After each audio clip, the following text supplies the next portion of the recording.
This one's important. Programming yourself leads to mediocrity. Doesn't it just? And it takes, I think sometimes it takes not programming yourself to actually realise it, because I'll tell you what my problem is I used to do too much. There was too much volume and there was just too much. I was trying to do it all. So when I used to program myself, I was kind of like, I just wanted to do everything. So I wanted to do I didn't want to, I had to talk about exercise bias. I didn't want to leave things out. So like, if you looked at everything I was doing in a week, I actually now don't know how I recovered from some of that volume. And I think sometimes in this most simple, like plain and simple way of putting it, it's having an outsider look in, and that one for me is absolute gold. It's like having a consultant, having someone else to just look in and assess and go, we need more of that, we need less of that. I use it in my business for that same reason. I have someone that looks in from an outsider looking in who views my content as if he was someone watching my content, to say, more of that, less of that, do this, do that. And it's just the flipping game changer. Yeah, it's mad to think that, you know, to know as much as you know with regards to training, because you've trained countless people, right? You know how to get results. But when it comes to yourself, you still need someone from the outside to see the holes that you weren't able to see yourself.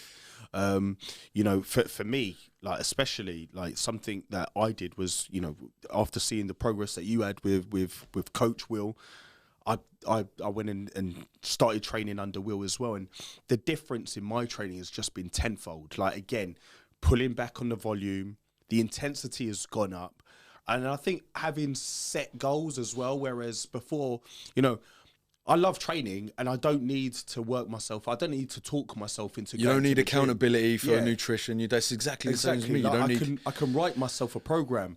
But is the program I'm writing for myself the program that I want, or is it the program that I need? And the two things, you know, aren't necessarily the same. It's outsider looking in. It's just someone else moving the direction, moving that needle. Because I think this is the other thing, is that there's so many things that you know, when I used to be obsessed with strength blocks, it was like, I want to get stronger, I want the bench up, I want the deadlift up. And then it was like having Will look in and be like, just get more jacked. And I was like, why? And he's like, because then you'll be stronger. And I was like, you just can't argue with the logic. You know, like there's most people assuming you do it the other way, and it's like, it's true, more muscle on the frame, it when trained properly, just means we're just going to be able to shift more. So we just started applying exactly that, just having the same goes for, like, it's like with the power of coaching when it comes to diet in itself or pushing the boundaries of a bulk. I've nearly pussied out of calories so many times now when they're high, where I would have probably never gone that high on my own or for that long. And I'm looking in the mirror going, this is bad, I look like a flipping mess, right? And I'm sending Will pictures and he's just replying 2 words, keep going.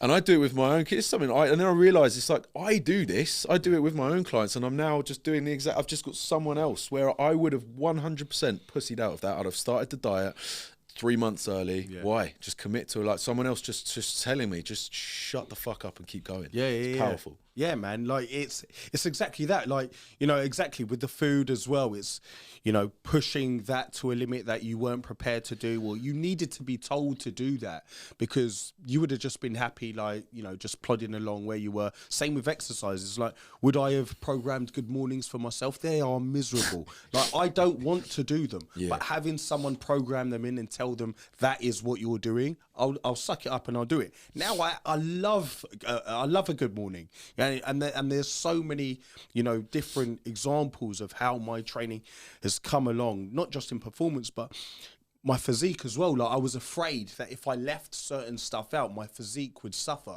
When in actual fact, you know, I didn't need it. It was just, I was just doing more work for the sake of doing more, thinking that I was covering all bases, when really the bulk of what I needed had already been set.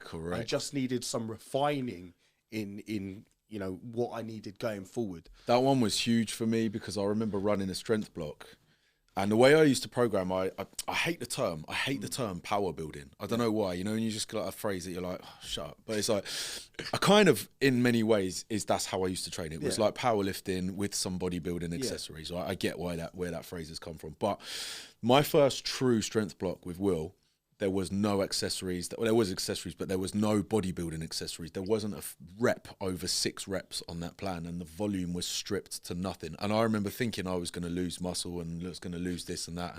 16 weeks later, I was stronger. I was looking thicker. It worked. Yeah. I mean, and right there, right? You've just said Right in the middle of a. you don't need anything else, really. You don't.